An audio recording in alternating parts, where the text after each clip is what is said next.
Il peut y avoir certainement une fonction réparatrice du pardon et des aveux de l'auteur.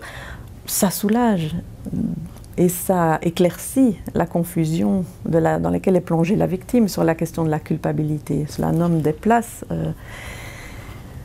Cela remet l'enfant qu'il était à sa place d'enfant.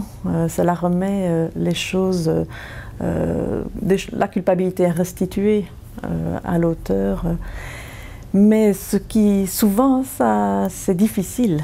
Cela se voit rarement. Souvent, les auteurs, quand ils sont interpellés ou quand ils dénient, culpabilisent encore la victime, n'ont pas de culpabilité, en apparence, en tout cas dans le discours, ne reconnaissent pas que ça a eu lieu d'abord, ou la gravité. Donc souvent, c'est quelque chose qu'on obtient difficilement. Hein. Mais il y a...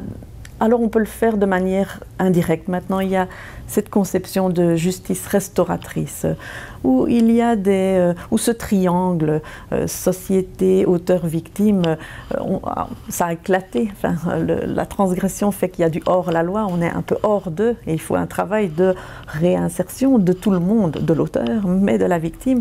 Il faut que les liens se renouent entre ces trois instances. Il y a des dispositifs indirects, où parfois, par exemple, il peut y avoir des ateliers d'écriture qui se passent en prison, mais aussi dans des services d'aide aux victimes, où des auteurs écrivent d'abus, écrivent sur des thèmes et des victimes d'abus, et ces textes se rencontrent de manière anonyme et s'échangent. Et c'est toutes des initiatives de ce qu'on appelle de la justice restauratrice de liens.